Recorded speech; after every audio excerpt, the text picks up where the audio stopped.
Welcome back to Radio Rothbard. I'm Ryan McMaken. I'm a senior editor with the Mises Institute, and with me today is Tho Bishop, my associate editor. And let's talk a little bit about often a boring topic, I know, for many, but this has been a real interesting case where the definition, the topic of itself, not just what are the effects of but is there, what's the political definition of this is suddenly a very political topic that I'm noticing is featured on a lot of these political sites that normally don't really talk about this sort of thing. And I think the origins of this then comes in from, it was just a few weeks ago that Janet Yellen, political operative for the administration, who formerly posed as a dispassionate economist, but is now clearly just a partisan hack,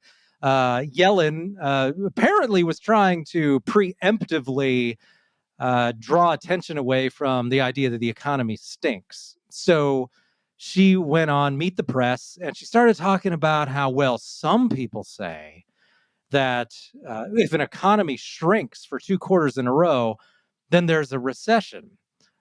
Because she was expecting the new numbers to come out on GDP and to show declining GDP for the second quarter in a row.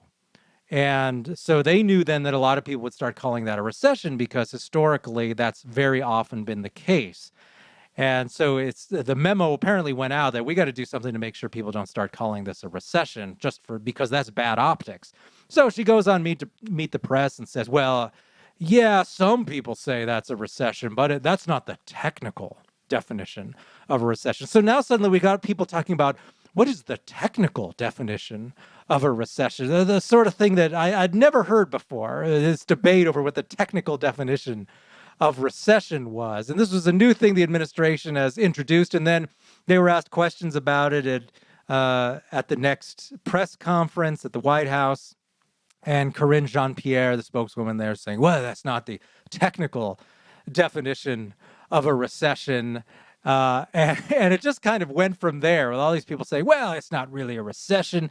And it seemed silly to me, though, this idea that because what was heavily implied behind this whole thing about how we're not technically in a recession was this idea that things are fine. It's wrong to talk about things being in a recession because things just aren't as bad as you imagine. So it would be silly to talk about it as a recession. It's not a recession. We are not in a recession. We're in an expansion, and things are fantastic. And so clearly, right, this was a blatant political attempt to seize control of vocabulary to try and prevent the press from using the word recession repeatedly in the media. It doesn't seem to have worked very well. If anything, it's kind of highlighted and really just spurred people to talk about recession more. But the politics of it are quite remarkable. Right. I mean, there is this sort of Orwellian, I saw Wikipedia was changing the definition on the fly and locking out, the way that you could edit these sort of things. I mean, just seeing it play out, real time, that aspect of the degree to which they went about following lockstep within the regime, trying to act like the entire history, right, of using this term, it doesn't matter, right? So, but that itself is interesting, but it's secondary to, I think, the larger story here, as you mentioned, is that you very much have people in D.C., people in New York. I've seen some articles talking about how this is a vibe recession, right? That really, if you look at the technical details of the economy and all these measurements, then there was a Paul Krugman tweet earlier this week about how really the issue is that the economy was doing too good under Biden. And that's what was driving up these prices and yada, yada, yada. And there is this very real disconnect between what those people are seeing, utilizing certain various measures, and really the not only, I think, the current experience of, Americans, that are still dealing with a cost of living increases, still dealing with other issues there, but also the complete disconnect from where the global economy is. As if all these major supply chain issues, energy issues are being resolved. It's like, no, like there's still a hot war going on in Ukraine. There is a global economic war going on with Russia. We have mounting tensions within China. We have inflationary pressures within Europe and an ECB that can't follow the Fed's lead in rising interest rates because of how much crap debt that they have in their system. Their complete disconnect. Like it seemed to me almost that you would want to be kind of overselling stuff right now to kind of like, try to use this as a point. I mean, thankfully, from their perspective, they're not going down this route. But like, this is almost kind of a rally the troops sort of moment, not a, hey, everything's fine. And if you think otherwise, then, we're going to change the definitions on you. This again, it goes, I think, in a variety of ways, this complete disconnect between a certain class of people and everyone else. This is just another manifestation of it. And again, particularly after the entire inflationist transitory debacle last year, the fact that they are so confident in doubling down on these sort of word games is again, just is fascinating how little they seem to learn. Yeah, the word games game is quite remarkable, right? Well, first of all, we'll talk about how inflation is transitory, and then we'll prevent it from getting entrenched. And of course, that all came after they said just outright, we will prevent inflation from exceeding 2%. And then, of course, obviously, that was a miserable failure. And then we started to pretend that inflation didn't really exist. And then it would be gone fast. And then once it was clear it existed, then, well, we have everything under control. And then once it became clear that the economy was extremely weak, well, then there's not really a recession. And so I think that's one thing that we need to mention here for sure is when we're quibbling over what is the technical definition of recession, you're granting vast powers to a small number of economists and policymakers. You're playing their game. You're accepting their terms of the debate. Because by invoking this whole notion of a technical definition of a recession, what you're basically saying is that 8 economists at the National Bureau of Economic Research get to decide if there's a recession or not. And then we just accept that. And then our definition of how the economy performs all depends on what this tiny number of wealthy old people at prestigious universities say about whether there's a recession or not. And then, of course, when there's not a recession, then it's an expansion. Everything's fine. So all we have to do then is we could point out this graph, right? You look at these charts. If you go to Fred and the Federal Reserve's St. Louis website, right, which we all use, is all these graphs you can get. And a lot of the time, the graphs have a shaded area for recessions, and you can see where the official recessions are. And say, oh, look at how these things turned around, and your Fed policy must have worked great. I mean, the whole narrative is being shaped by this tiny number of influential economists. And by just simply saying, well, it's not an official recession, what you're saying is, yes, I accept this economist's definition to tell me whether things are going well or not. This, of course, is a completely new and invented idea, right? Jim Grant talks about this, having written that book on the 1921 recession. He's thought about it a lot, pre-modern recessions, essentially. And you had a concept of times are good or times are bad. People were doing well, people were doing poorly. This idea that you could give a tiny number of economists somewhere the power to determine things are good now, things are bad now. And if you think you're doing poorly, hey, Rube, you just don't understand how good you have it. You don't understand how well things are going. It's all in your imagination. You're just feeling bad vibes. So the whole thing is just a huge web of propaganda.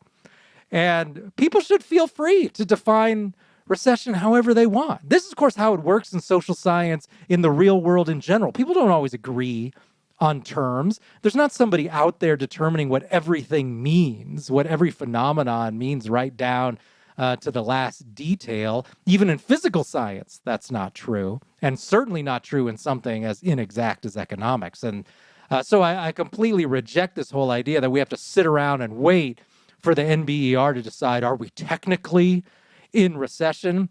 And of course, who cares? I say we're in non-technical recession if I feel like it.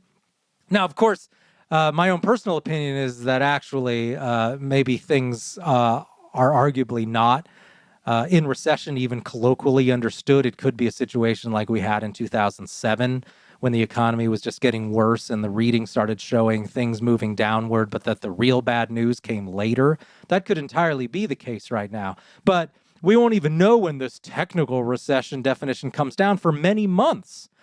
And what experience shows also is that people, Fed chairmen, people like Bernanke, people like Powell, they always say, even after you're well into the technical recession, they always say there's no recession. The Fed's not predicting a recession. Bernanke was saying that in 2008, after the U.S. was already in recession, according to the NBER measure. So all of this is just BS that you can clearly see that whether I say we're in a recession or not depends on political considerations from my lunch I had with the president last week. And so that's what it really comes down to. So people should absolutely not feel constrained in whether they call it a recession or not as a matter of opinion that's coming out of the NBR. That's just their opinion. In their opinion, the recession started in December 2007 and ended in 2009. That's an interesting opinion. That's something we can work with, but that's fundamentally all it is. And of course, this is kind of just a byproduct for the clown world monetary policy system, where the projection of confidence is itself a direct policy tool, right? And so the Fed kind of is in this situation where it doesn't matter the cost to its own credibility. They are so desperate to project, hey, good times are ahead. Hey, things are a lot better than you seem, because they need that to kind of prop up everything, or else they fear, oh, well, if the psychology of consumers goes down, well, then that is actually the real trigger, right? Like that's the animal spirit they have to worry about that can actually bring about everything bad, right? And so this is why you had so much focus, again, don't worry about inflation last year. It's not going to last long. And then it's like, oh, well, it's the concern about inflation that is driving inflation further, because people are buying up stuff now out of concerns in the long run, right? I mean, they themselves this week had to, I think Powell was talking about getting away from forward guidance, and yet as a policy tool, and yet they are also kind of still doing forward guidance by saying, don't worry. And I think this actually goes to another reason why they're so scared of the R word, is that the Fed wants to continue tightening, right? They want to continue with the interest rate increases. And if we're in a recession, it's harder to justify that from a certain sort of policy perspective, right? And so if you concede that we are in a technical recession, it limits the policy tools of the Fed that, and to Powell's credit, again, I think we were both on the record not expecting Powell to be as aggressive as he has been to date. Again, not far enough, perhaps, but again, I did not expect 2.75 of interest rate increases back to back. So you have in Powell someone who clearly is still wanting to use kind of the bazooka in the opposite way of the very much the easing policies of the past. And I think this is another aspect to this, where they have to continue to play these word games in order to allow the Fed to engage in everything as to the extent that they would like. But again, though, the technicals out here, I don't care how tight the job market is. And this is one of the points that they keep making, like, oh, well, anyone can go out there and get a job. And that is different than things have been historically in very rough patches.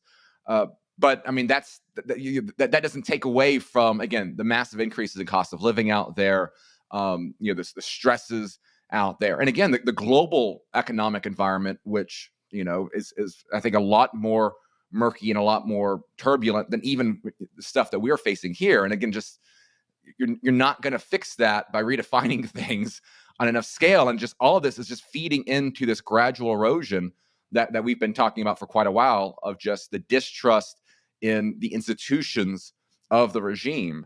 And again, when people are actively making fun of, and again, I think this is one of the beauties of kind of this brouhaha over the recession word, is that the silliness of it, while again that does kind of overlook what we're really talking about when we're talking about the health of the economy. It is so blatantly Orwellian. It is so in your face that I think that continues kind of opening people's eyes and to questioning, is this financial system really, really full of experts that know what they're doing, or politicized clowns that are doing everything they can to pretend that they have control of things? Right. If it were just a discussion about what does recession mean, you'd be like, okay, so it's a good faith discussion. But there have just been so many things in recent years where you're constantly being told, oh, this word doesn't mean what it meant 5 minutes ago, like the word vaccine, for example. We're going to change that. And we're going to have the dictionary just change it on a whim. Another one was sexual preference. Remember that during some hearings over the Supreme Court, where, I don't know, I think it was Coney Barrett used the phrase in some context, and they were like, no, sexual preference is an outdated, bigoted term.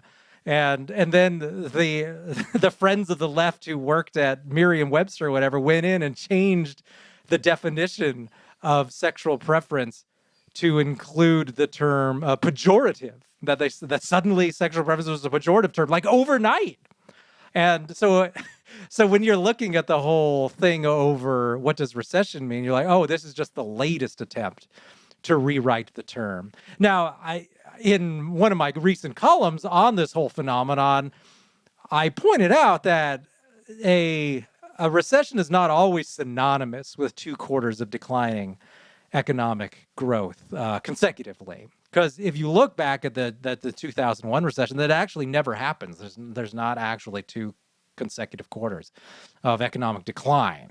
So that was a case where a recession was declared after the fact, but it didn't actually fit that decision. However, that's in the other direction, right? Where they declared a recession without 2 quarters of decline. Are there cases where there's 2 quarters of decline and they don't declare it a recession? I couldn't find any cases.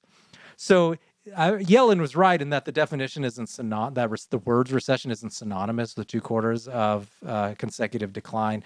But in every case I could find, when you have that happen, you have you have, after the fact, a recession be declared. So you're looking at that, people are reading that, and it's just as you say, right? People are like, this is just the latest smoke and mirrors job that the regime is trying to pull over my eyes.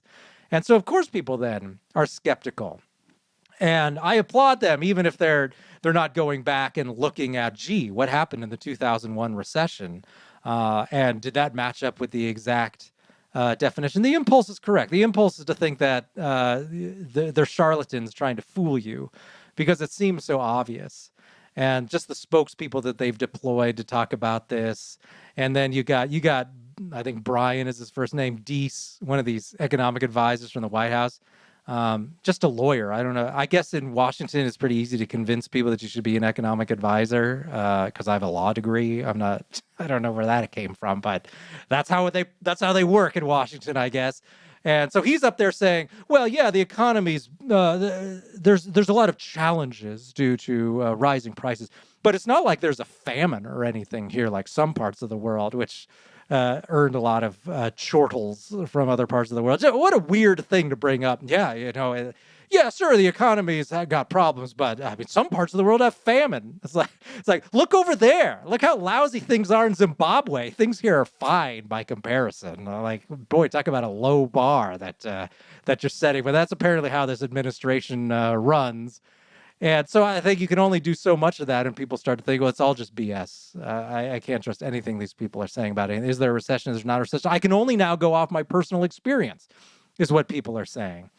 And that's how we should really be measuring things, are your real wages going up or down? And the data is clear that in the private sector, at least, real wages have been going down, I think, for like 12 months in a row. Maybe 14 months was what the most recent data said. Real wages, that's just meaning, right? Yeah, their wages are going up by 5-6% year over year. Oh, but oops, the inflation rate is 8.9%. So I guess my wages are actually falling behind. And that's what a lot of people are experiencing. And then what we got the people in the administration saying is, well, at least those people have jobs. Well, yeah, that's great. Of course, You want to have a job and have some income, even if that's shrinking income rather than no income, which, by the way, calls into question the whole argument all this time about how you shouldn't ever let wages fall, which is a long time sort of argument of the left, is that, there should be minimum wages should not be allowed to fall, and we should manage the economy in such a way. Whereas Austrians and libertarians have long said, well, you should let real wages fall, and that would avoid unemployment. So you wouldn't have the added problem of unemployment. You would just have falling wages for a period until the economy adjusted. But suddenly now, if you're speaking Bidenese, now declining wages are fine as long as people still have jobs. But even now, the jobs data is starting to catch up with the previous realities. The job openings data rolled over pretty clearly. Some of the biggest declines we've seen in job openings since 2008. Initial claims for unemployment insurance have been going up since March. A lot of weakness there. And then if you look at the household data, because there's two different surveys of employment. There's the establishment survey where they survey huge employers, and that's based on the number of jobs. And then there's the household survey, which is based on the number of people employed. And so, there was continued growth in the establishment survey, but not growth for 4 months. There's been no growth for 4 months in the household survey. What that means is there's more jobs, but not more employed people, suggesting that people are taking on a second job to cover their declining wages now, but the number of actual people employed is not actually going up, which doesn't help, by the way, overall productivity in the economy, which doesn't help price inflation. And so we can debate this all day. And I'm old enough to remember, because I was a teenager at the time, the debate over the economy in the 1992 presidential election. And that was the era of "it's the economy, stupid," under the Clinton campaign. And so it was just endless debates looking at economic numbers over, is the economy getting better? Is the economy getting worse? Is George W. Bush responsible for a recessionary economy? Or is the economy fine? Which is, of course, what the George H.W. Bush people were constantly arguing, is that things aren't as bad as you think, which is just what incumbents will always tell you. But of course, we didn't know if there was a technical official recession until months later. They did say there was in those days of 1992. But that you could debate this stuff all day long. So what it really comes down to is just, do people think they're doing better or not? And a lot of people don't think they are, based on real stuff.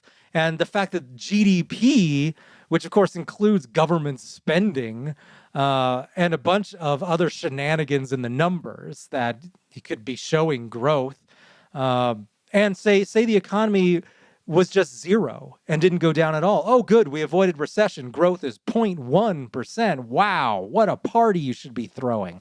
As if that's some great achievement on the part of the regime. So you can just see how you could slice and dice these numbers all day, and just how ultimately it has virtually nothing to do in the real world with how people's personal situations are in terms of their personal budgets, their ability to send children to college, to pay all their bills, and so on.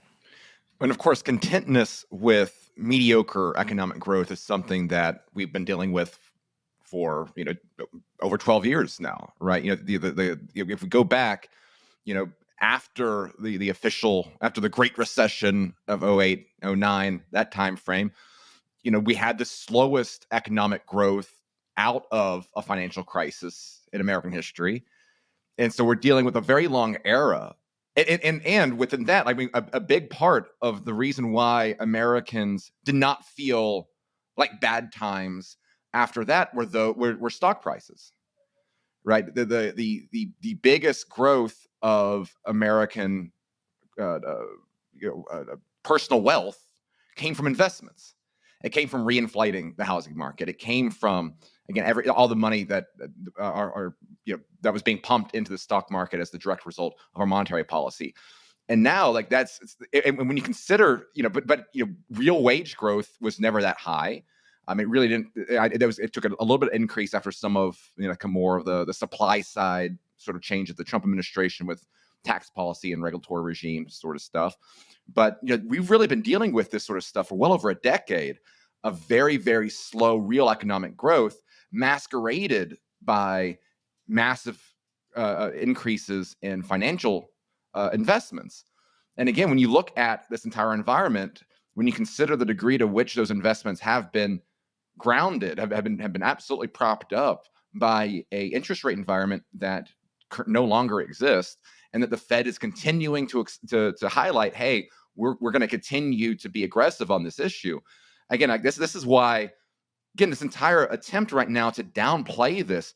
Again, if I were to take myself out of my perspective of regime critic and try to put it in the role of regime defender, like you're setting yourself up. Like, what's the end game here, right? Like, how long? I mean, again, it's exactly what we saw last year with the transitory inflation thing. How long can they maintain this facade of, hey, everything is hunky dory, and if you plebs just looked at the right definitions, then you would realize how great you have it. Be grateful, and it's no. And again, like, things aren't going to get any better in this regard. Like, we're not set up for some big Biden boom, and now they're pushing for a new round of tax increases and a major federal spending plan that's going to do nothing but make these problems even worse. Again, what the end game here is, I'm still not fully convinced, because even from the narrative, like, oh well, you've got that the great reset that is just ready to impoverish us all, and we're not going to own anything, and we'll like it.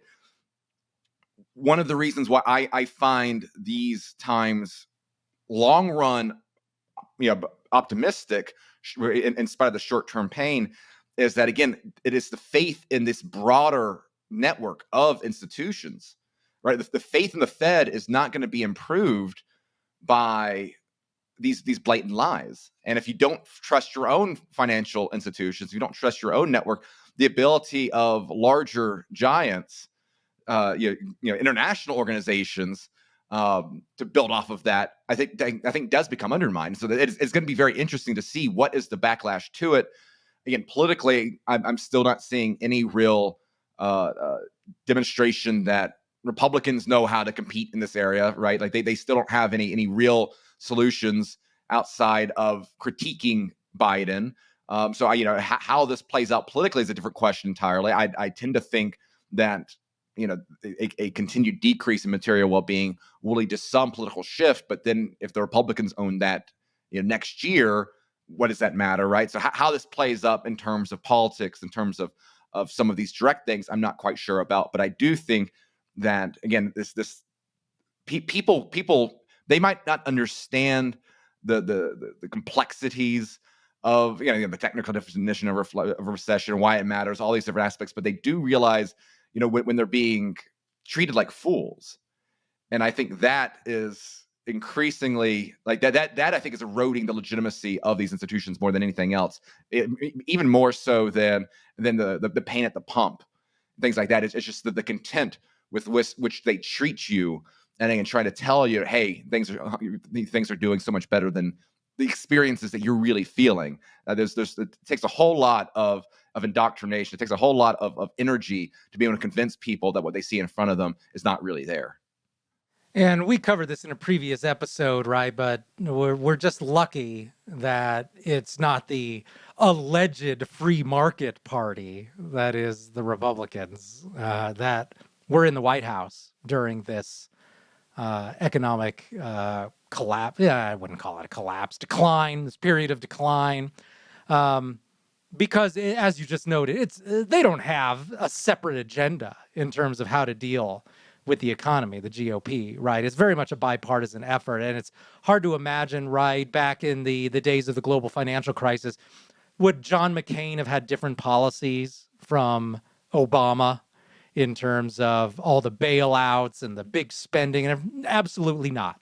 McCain would have taken the Washington way of doing things, and it would have been big spending. There would have been no difference in fiscal policy, and certainly no difference in monetary policy. And then you could see that also in what a bipartisan effort it is, and the fact that would you have expected things to be substantially different under Trump than under Biden? I mean, just look at how Trump behaved with the lockdowns and the $6 trillion in deficit spending that added up there, and all the money printing, and that even before COVID, Trump was constantly trolling Powell on Twitter, telling him to print more money.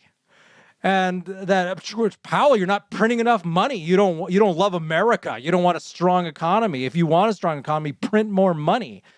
And Powell, I don't think that Powell caved to that. I don't think he started printing money because Trump told him to.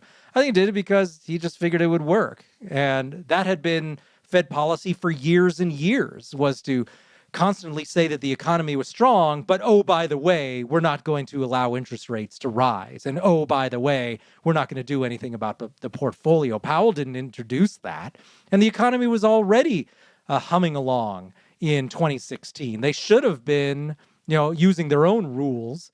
They should have been clawing back the portfolio then, but chose not to. And then in 2018, then the numbers really start to take off because you're an inflationary boom, a monetary inflationary boom. But then you had all these Trump supporters saying, look how good the economy is in 2019. This is all due to Trump's free market ways. And thank goodness Democrats not in here. That's what you expect to happen when you print a lot of money. And you looked at Trump's humongous non-recession period peacetime deficits of $800 billion. Unprecedented, that sorts of deficit, which of course requires a lot of money printing to have those sorts of deficits and keep interest rates on government debt down. So that was all happening on Trump's watch. And we all know what would have happened, since Trump doesn't know anything about how economies work or anything like that. His advisors would have told him, just keep printing the money. Just keep the deficit spending going. That's what would have been happening in 2021. And then it would have got run out of control, just like it is now. Yes, the energy sector would have been better off, and some of the regulations would have been scaled back. Those things would have helped for sure, but it wouldn't have made a real difference in terms of business cycle dynamics. And it's not this whole, this is Bidenomics at work. No, it's Washingtonomics is what it is. It's what you would expect from all of these people who are in and out of the White House, and there's no difference there. So yeah, you need a real change in ideology and understanding of how the economy works. So as you say, though, a good first step is knowing that the other side's trying to hoodwink you, that they're gaslighting you, that they're just defining anything to make it look like their policies work. And so that does seem to be the situation we're at now. But it's clear these people haven't learned anything. They're just trying to come up with what will bailouts look like this time around, or how much will the portfolio increase? Because, Powell stayed the course a little bit. His interest rates have gone up a bit. But as I did in a column a couple of weeks ago, Powell still, unless he does something different, in my mind, he's still just Arthur Burns. He's not anywhere near Paul Volcker.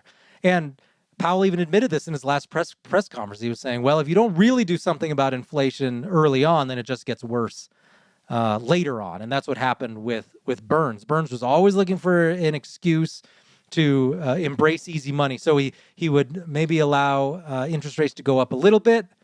Things would improve in terms of inflation. Say, okay, we solved the problem. Back to the usual easy money policy, and then it would just build on itself yet again. And then it was all out of control by the early 1980s. And that could be the way we're going right now. Is that we did a little something to bring inflation down now, but it didn't really address the issue. So now in 2025, we're going to be talking about the next Fed chairman or whatever.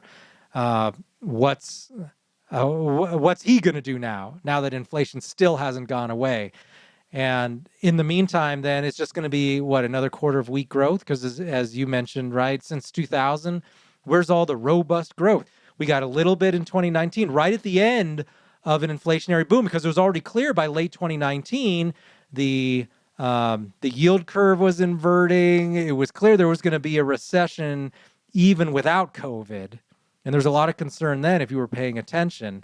So you're already at the end of that cycle right there. But if you looked at the overall numbers, median household income, median personal income, those sorts of things were really going nowhere between 2000 and 2014 or so. They only really kind of broke out of that band after about 2016, 2017, and then really started to increase 2018, 2019.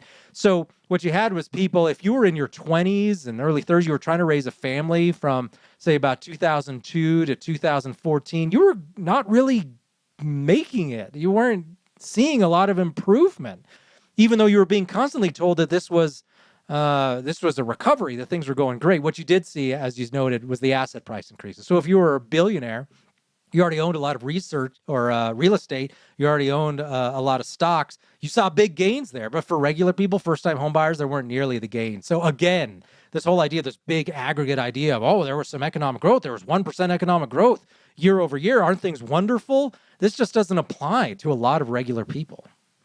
Of course, if you're a single homeowner, you can't really take advantage of your house. I mean, yeah, I guess you have refinancing, things like that. You can take leverage it, but if all the other houses are going up, then you can't. It's difficult to really take advantage of that there. But I think it's actually playing into a role into why you're seeing with some of the movements of people with when you can sell a house in California and then buy the same amount of house in Florida, the same price. That's why I think it's gonna be interesting to see with rising interest rates, what are some of the markets that perform better on like the housing front than others? Because I can tell you right now, the demand here in Bay County, Florida is still very, very tight, regardless of, again, significant increases on the mortgage side of things.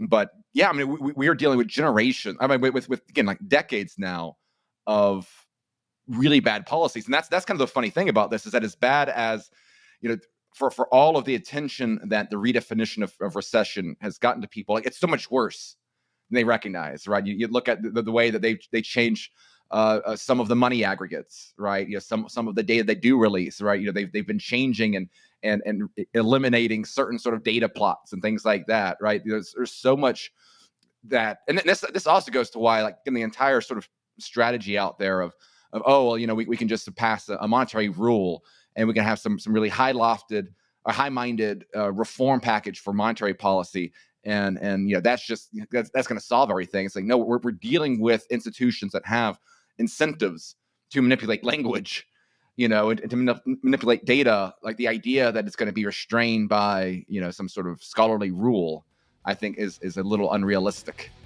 going forward. Well, we better go ahead and wrap up with that then. Let that be the last word for this episode of Radio Rothbard. Thank you for listening in, and we'll be back again next week with another episode, and we'll see you next time.